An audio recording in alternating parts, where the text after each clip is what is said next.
Hey everyone, welcome to our real interview experience series. As you know, we share our subscribers' interview experience here. So, one of our subscribers, Akansha Srivastav, recently cracked Java developer interview at Airtel. I will add her LinkedIn profile in the description. So, in this video, I'm gonna share everything about his experience, what she shared with me. And guys, if you have recently attended any interview, then fill the form in the description below. We will reach out to you. You can choose to share your name or share your experience anonymously. We are also giving gift cards to the participants, so don't miss out and don't forget to subscribe to catch more videos like this. So now let's get started. So she applied through Naukri for a role open from 3 to 5 year of experience, and she's having total 3+ year of experience. There were total 3 rounds. The first round was telephonic based, in which interviewer asked some basic questions. Then there were one technical and one HR round. So in this video, I'm gonna discuss about her technical interview questions one by one. So first interviewer asks the difference between hash map and linked hash map and tree map. So the hash map stores key values pairs with no order, whereas linked hash map keeps the insertion order of the elements, whereas tree map stores keys in sorted order. Then he asks, suppose you are designing a cache system where order of insertion must be preserved and later the same system needs to support sorted key. Which map implementation would you choose at each stage and why? So for preserving insertion order, we should use linked hash map because it maintains the order in which the entries were added. When sorted keys are needed later, we can switch to tree map, which automatically keeps keys in the sorted order. So this is how we can do this. Then he asks, if you insert null as a key in the hash map, linked hash map and tree map, what happens in each cases? And also they ask her to explain these things. So the hash map and linked hash map allow one null key and store it without error. They treat it like a normal key, whereas tree map does not allow null as a key if it uses natural ordering and will throw a null pointer exception because it tries to compare null with other keys. So that's why we can't do this in the tree map. Okay, before moving ahead guys, I would like to share one important thing with you. Actually, we had launched complete interview preparation material structured step by step by myself, expert and MNC's interviewers. And the best part is that now no one need to go anywhere else to prepare interviews. There is a 99% chance that interviewers will ask questions from this material. So basically, let me tell you what it has. So it contains a lot of material categorized by experience level.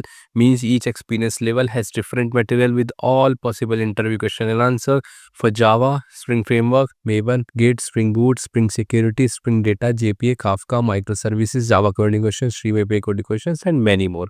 I have provided the link to get this in the below description. And if someone need this material, this whole material, plus 2 real enterprise client projects for reference, plus one-on-one lifetime doubt sessions and reference to the big MNCs, then they should check the interview preparation kit. I will provide the link for this as well in the descriptions. So now moving to our interview experience. Then interviewer asks, explain the concept of immutability. How do you make a class immutable in Java? So immutability means an object's state cannot change after it's created. To make a class immutable in Java, first we should mark it final, make fields private and final, and don't provide setters. Initialize fields via constructor and return copies of mutable objects. Then they ask, suppose your immutable class has a mutable field like date. If you return this field in a getter, is your class still immutable? So this is a good question. So no, our class is not fully immutable. If you return a mutable field like a date directly, this allows external code to change the object state.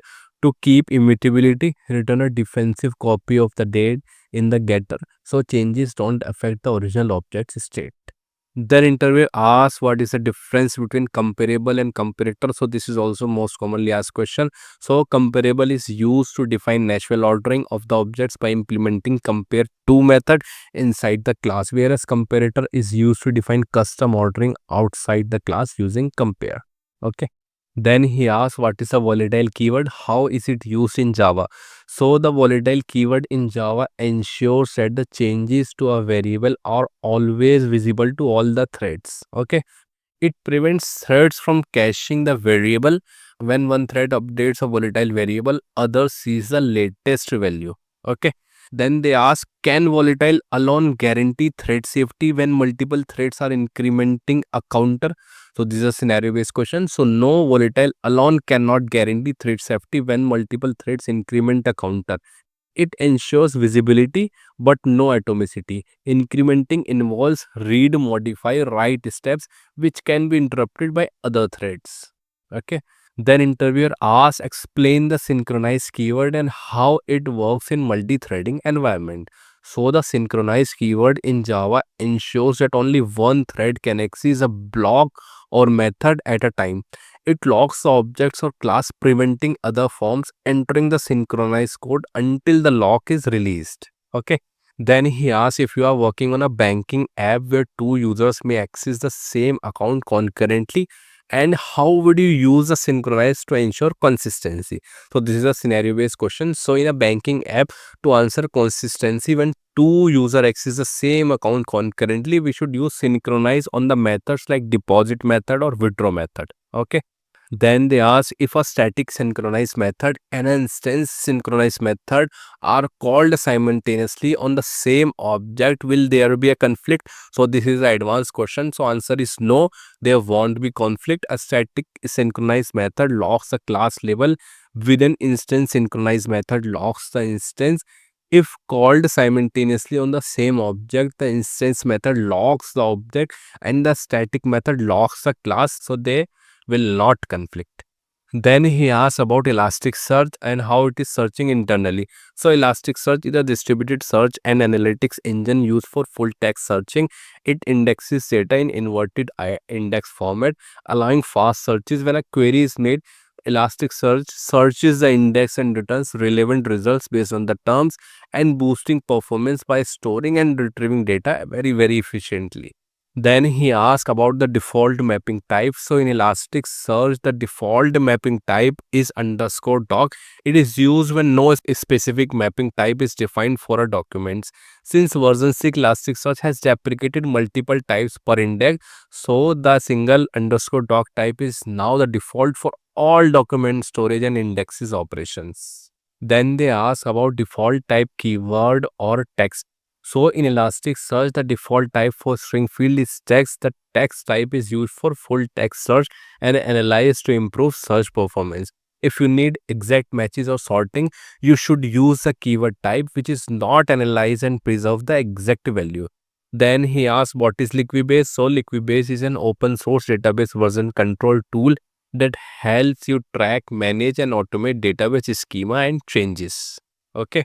Then interviewer asks, what is DI? So DI stands for dependency injection, and how many DI are there? So this is also a common question. So DI is a design pattern in which dependencies are provided to a class instead of the class creating them. It helps in writing loosely coupled, testable and maintainable code. There are three types of dependency injection. First is constructor injection, setter injection and field injection. Okay. The interviewer asked, give me a name of different types of annotations that you use. So answer of this question may vary. So give the answer of this question as per your experience. Now moving to the next question. He asked how configuration dependency works. So basically configuration dependency works by defining dependencies in a central configuration class and letting the framework manage and inject them where needed. Okay. Then he asks, what is the difference between fetch is equal to fetch type dot lazy and eager in JPA. So in JPA, fetch type dot lazy loads related entities only when accessed, improving performance, whereas fetch type eager loads them immediately with the main entity, which may fetch unnecessary data. Lazy is default for collection like one to many, while eager is default for single value annotations like many to one or one to one. Then interviewer asks, how do you optimize a slow query? So to optimize a slow query, analyze it using explain, add proper indexes, avoid select star, use joins efficiently, filter early with where, limit result sets and rewrite subqueries if needed, and also check for unnecessary table scans or data mismatches. Then interviewer asks very famous question like what is n+1 select problem and how do you solve it? So the n+1 select problem occurs when one query fetches a list of entities and n additional queries fetch related data for each. It's solved by using fetch joins, entity graph, or adjusting fetch type to reduce database round trips. Okay. And then he asks, how do you perform pagination and sorting in Spring Data JPA? So in Spring Data JPA, pagination and sorting are done using pageable and sort objects passed to repository methods. We can also use page request.off to fetch a specific page with sorting, and the page method returns a page T result. Okay. Then he asks, how do transactions work in Spring? So in Spring, transactions are managed using transactional annotation. So this is very common question, which ensures the database operations are executed within a single transaction. It automatically handles commit and rollback based on the method success or failure, ensuring consistency and atomicity of the operations. Then interviewer asks how to connect two tables in Hibernate. Give annotation for that to connect two tables in Hibernate. So in order to connect this, we typically use one to many, many to one, or one to one, depending on the relationship.